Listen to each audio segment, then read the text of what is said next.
Ang bawat hibla ng seda sa balikat ni inay ay parang tanikala ng aking pagod. Isang mapait na paalaala ng bawat overtime at bawat linyang kailangan kong punan sa spreadsheet. Ang bagong damit na yon, kulay green na halos sumisigaw ng kayamanan, ay regalo ko sa aking nanay. Binili ko yon para sa kanya, para makalimutan niya ang luma, ang kulay abo ng aming dating buhay.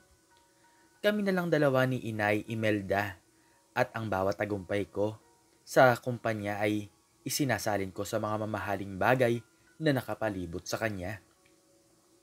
Huwag mong kalimutan kunin yung imported na keso anak. Hindi yun masarap kapag puro lokal. Ang boses niya ay matinis. May bahid ng pag-uutos na hindi pa rin nagbabago kahit pa finance manager na ako. Opo nay, nasa cart na po yun. Kasama ng 10 dekalidad na olive oil. Puno ang cart namin sa grocery. Dala ko ang mga pinakabagong produkto, ang mga pinakamahusay na ani, ang pinakamahal na karne. Hindi na kami nagtitipid sa pera. Hindi na kami nag-aalala. Ang ganoong klase ng ginhawa, ang bigat ng responsibilidad na iyon ay nagpapalaki sa ulo ng aking ina.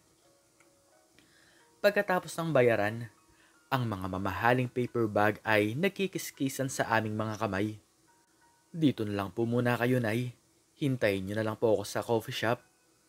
May nakalimutan po kasi ako sa deli section. Yung smoked salmon na gusto nyo po, mabilis lang po ako ha. Sige, pero huwag kang magtatagal, Joseph. Ang init ng kape ko. Hindi ko gusto kapag lumamig na. Tumango ako. Iniwan siya sa pasukan ng coffee shop. Ang bagong damit niya ay sumasalamin sa liwanag ng araw. Nagmamadali akong bumalik sa loob. Kunwari ay naghahanap ng isda. Pero ang totoo, tumawag sa akin ng HR tungkol sa isang urgent file transfer. Nang makabalik ako, halos 5 minuto lang ang lumipas. Nakita ko si inay sa isang sulok ng mesa. Nakaupo ng tuwid. Ang mga kamay ay nakahawak sa tasa ng kape. Ang tingin ay nakadiretso sa pinto, naghihintay. Ang kanyang kulay green na damit ay tila nagiilaw sa loob ng tahimik na espasyo ng coffee shop. Lumapit ako sa counter. Isang latte pa po. Extra shot para sa akin. Sir, mayroon na po kayong order. Kanina pa po naghihintay sa inyo ang inyong ina. Ah, ganun po ba? Sige, para sa akin naman yan. Habang naghihintay ako, isang matinding ingay ang pumunit sa hangin. Isang malakas na kalabog. Kasunod ang tunog na basag ng seramika. At ang mainit na likido na tumalsik. Nataranta ako. Ang mga mata ko ay dumiretso sa pinagmulan ng ingay. Isang babae. Nakabungguan niya si inay. Ang damit ni inay, ang mamahaling seda na yon, ay may malaking batik ng maitim na kape. Umaagos pababa sa kanyang dibdib. Aray, ano ba? Ang sigaw ni inay ay parang gong na tumama sa aking tenga. O Diyos ko, pasensya na po. Pasensya na po talaga. Ang boses ng babae ay manipis at nanginginig, puno ng takot. Nakasuot siya ng simpleng blouse na kulay abo. Halos hindi kapansin-pansin. At ang buhok niya ay nakatali ng mahigpit. Pasensya, tingnan mo ang ginawa mo. Tumayo si inay. Ang paggalaw niya ay mabilis at puno ng galit. Hinawakan niya ang natapunan ng kape na bahagi ng damit. Alam mo ba kung magkano to? Hindi mo to kayang bayaran. Ang babae ay si Kayla. Namutla. Ang mga mata niya ay nalaki at tila hindi inaasahan ang tindi ng reaksyon. Pasensya na po talaga ma'am. Hindi ko po talaga sinasadya. Nagmamadali po kasi ako. Kung magkano po ang bayad, sasagutin ko po. Mangangako po ako. Sasagutin mo? Ha? Tingnan mo ako. Inilapit ni inay ang kanyang mukha sa mukha ni Kayla. Ang tingin ni inay ay matalim, naguhusga. Ang damit na to, galing pa sa Paris. Hindi mo ito mabibili ng 1 taon na sweldo mo. Tingnan mo ang suot mo, mukha kang walang pera. Tapos makikipagsabayan ka sa mga taong may pinag-aralan. Inay, tama na. Ang boses ko ay lumabas. Mababa ngunit naglalaman ng babala. Lumapit ako. Sinusubukang hilahin ang kanyang braso. Hindi niya ako pinansin, ang kanyang galit ay hindi mapigilan. Dapat kang mag-ingat. Ang mga taong katulad mo, dapat nasa kanto na lang. Hindi dito sa mga lugar na may disenteng tao. Ay nako, pambihira ka talaga. Hindi ka ba marunong tumingin sa dinaraanan mo? Ang kapal-kapal na mukha mong mag-alok na bayaran to. Siguro, kailangan mo pang magbenta ng organ para lang mabayaran ng magandang kasuotan ko na to. Ang mukha ni Kayla ay nag-iba ng kulay. Ang pagkaawa ay napalitan ng isang matinding sakit. Ang mga mata niya ay lumabong ngunit hindi siya umiiyak. Nakatitig lang siya sa akin at doon ko napansin ang kanyang mga mata ay talagang pamilyar. Nay, tumigil na po kayo. Naramdaman ko ang pagtaas ng pulso ko. Ang init ng kahihiyan ay umakyat sa aking leeg. Hindi ako titigil hanggat hindi mo tinatanggap na mali ka. Ikaw ang may kasalanan. Ikaw ang sumira sa araw ko. At ang damit na ito, Joseph, ang anak ko ang bumili niyan. Hindi ka kasing yaman ng anak ko. Nay, Nay Imelda naman. Ang boses na yon, malalim kalmado, ngunit may bigat ng bakal.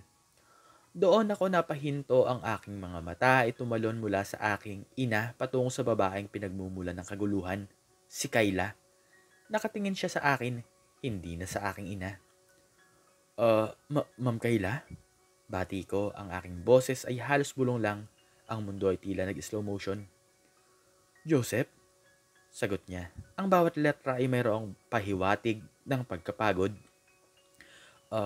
Inay? Siya po si Kayla. Kayla? Siya si Inay Imelda. Ang pagbabago ng ekspresyon ni Inay ay hindi matawaran. Ang galit ay biglang natunaw. Napalitan ng isang pilit na ngiti na hindi umabot sa kanyang mga mata. Ang dating apoy ay naging yelo. Kayla? Ulit ni Inay, pilit na ibinabalik ang kanyang dating tindig. Ngunit ang mantsa ng kape ay nanatiling maliwanag na ebidensya ng kanyang pag-uugali. Magandang pangalan. Maganda ka sana kung hindi ka lang ganoon kawalang ingat. Inay, huwag mo akong pigilan, Joseph. Bulong niya, ngunit ang lakas ng kanyang tinig ay nagpapakita na hindi pa siya tapos. Tumingin ako kay Kayla, ang aking boss. Ang babaeng nagbigay sa akin ng posisyong ito. Ang babaeng nagpataas ng aking sweldo 3 beses sa loob ng 2 taon. Ang babaeng nakatayo sa harap ko, basang-basa ng kape, at pinagmula ng matinding insulto mula sa aking sariling ina. Ma'am Kayla, ako na po ang bahala. Humihingi po ako ng paumanhin sa ipinakita po ng aking ina. Ang bawat salita ay isang pag-amin ng pagkakasala, isang pagtatangkang iligtas ang aking kinabukasan na ngayon ay nakabitin sa isang manipis na sinulid. Si Kayla ay huminga ng malalim, ang kanyang mga mata ay hindi nag-iwas. Joseph, hindi mo kailangang humingi ng paumanhin para sa ugali ng nanay mo. Ang tono niya ay propesyonal, ngunit mayroong malalim na gilid na hindi ko pa narinig noon. Pero ikaw, Joseph, ikaw ang aking finance manager.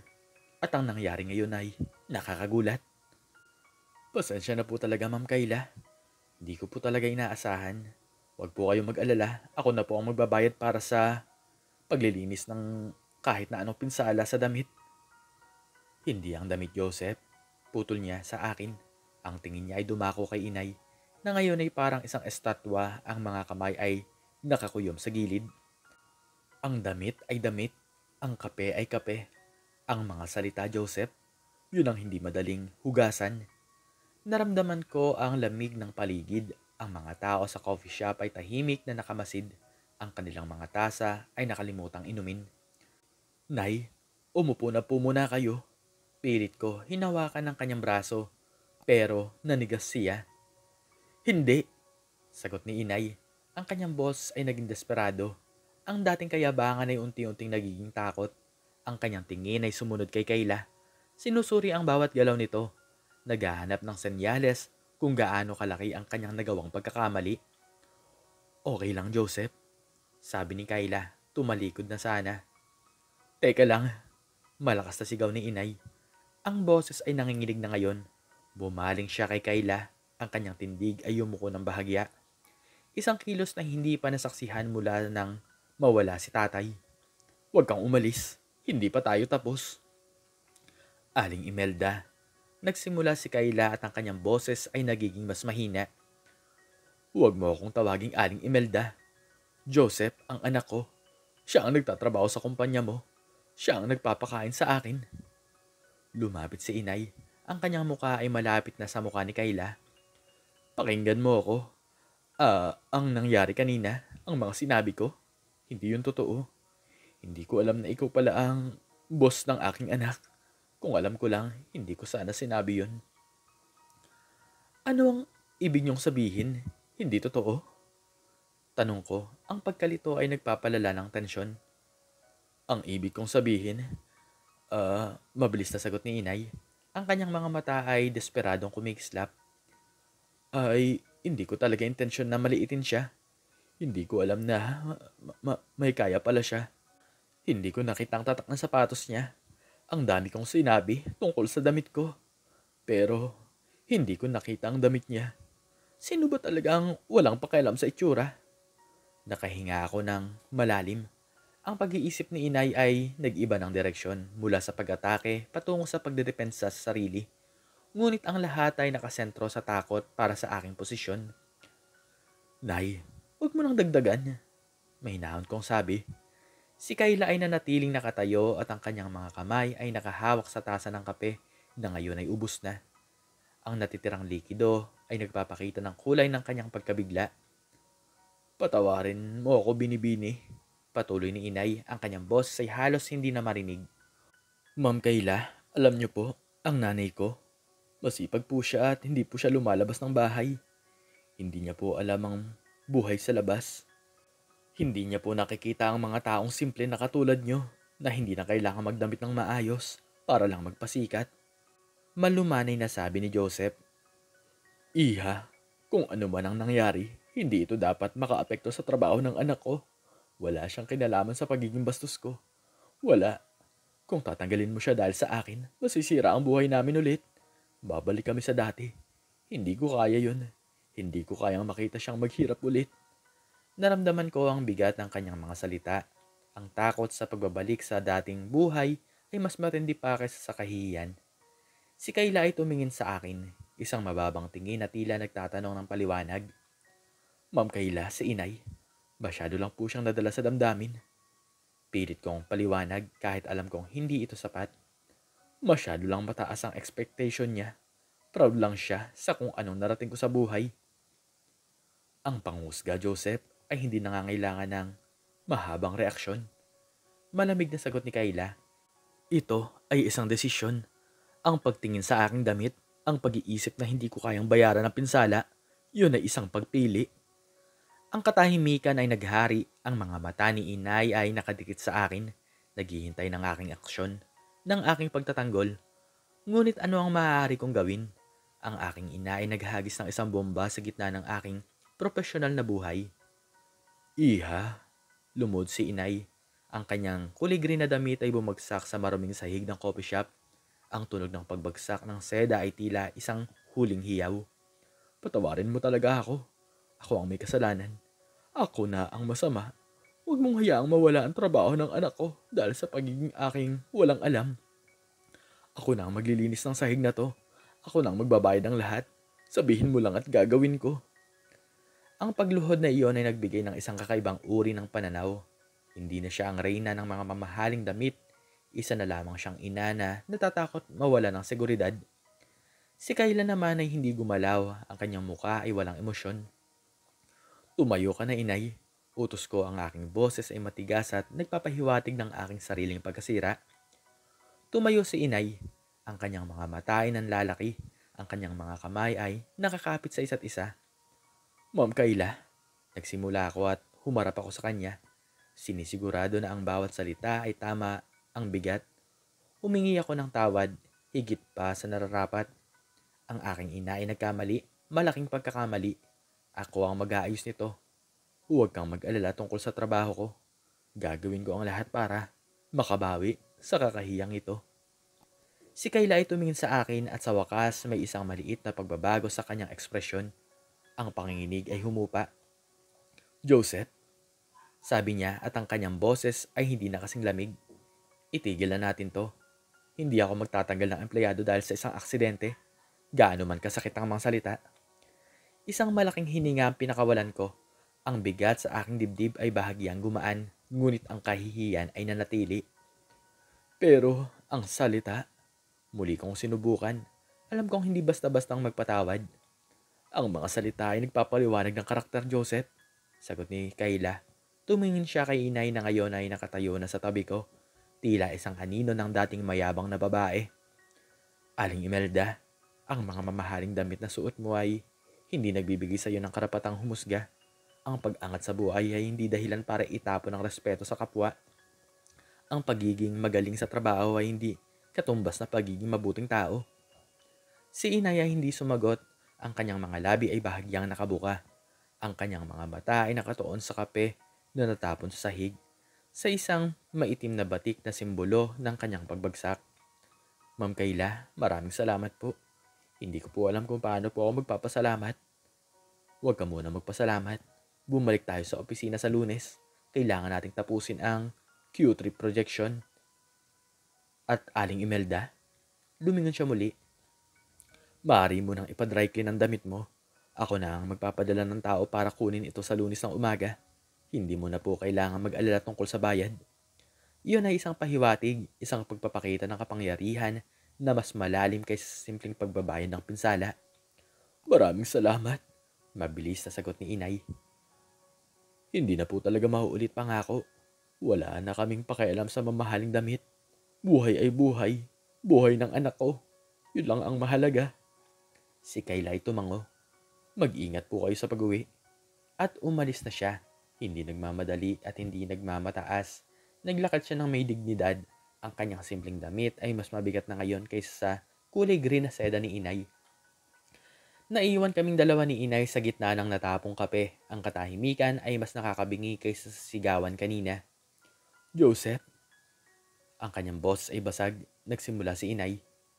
Huwag na po kayo magsalita, nay. Mahina akong utos, kinuha ko ang isang napkin mula sa mesa at nagsimulang punasan ng sahig. Ang paggawa ng simpleng gawaing ito ay tila ang tanging paraan para maibalik ang kontrol sa mundo ng bigla kong nakita na napakadaling masira. Hindi ko alam. Alam niyo po, mariin kong sabi habang nagpupunas. Alam niyo po, nang itsura hindi basehan ng halaga ng tao, pero pinili niyo pong maniwala sa sarili niyong kasinungalingan. Pinili niyo pong isugal ang lahat dahil sa isang piraso ng tela.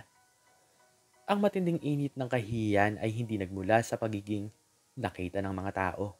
Nagmumula ito sa nakikita ko sa aking sariling ina. Ang taong dapat sa aking sandigan na nagiging instrumento ng aking posibleng pagbagsak dahil sa kanyang pagiging mapanghusga. Ang damit na yan po, nay. Patuloy ko, ang aking mata hindi tumingin sa kanya. Hindi po yan ang problema. Ang problema ay yung ugali na nagdidikta kung sino ang karapat-dapat sa respeto at kung sino ang hindi. Ang pag-angat po sa buhay ay hindi dahilan para maging masama. Kung ikaw man ay nasa tuktok, iyon ay hindi lisensya para durugin ang mga taong nasa ibaba. Huminga siya ng malalim, isang mahaba, nanginginig na tunog. Kinuha ko ang mga paper bag, ang mga mamahaling pagkain na itila walang halaga na ngayon. Umuwi na po tayo, nay. Oras na para mag-isip ka tungkol sa kung ano talaga ang mahalaga. Habang naglalakad kami palabas, ang damit ni inay ay tila mas mabigat na ngayon sa kanyang balikat. Hindi dahil sa presyo kundi dahil sa bigat ng aral na hindi niya kailanman inaasahang matututunan sa isang simpleng pagtapo ng kape. Ang aking puso ay nanatiling puno ng tensyon. Alam kong ang pagpapatawad ni Ma'am Kayla ay isang biyaya, ngunit ang pagtitiwala na nawala ay mas mahirap ibalik kaysa sa paglilinis ng anumang mantsa ng kape. Ang bawat salita na binitawan niya ay naging isang babala na ang tunay na pag-angat ay hindi nasa damit, kundi sa paggalang na hindi niya naibibigay sa taong hindi niya kilala. Ikaw, ano ang natutunan mo sa isang maikling storyang ito? Makikicomment naman sa baba kung ano ang iyong natutunan. At hanggang dito na lamang po nagtatapos ang aking istorya at sana po ay nagustuhan niyo to. Muli ay maraming salamat po at God bless us all.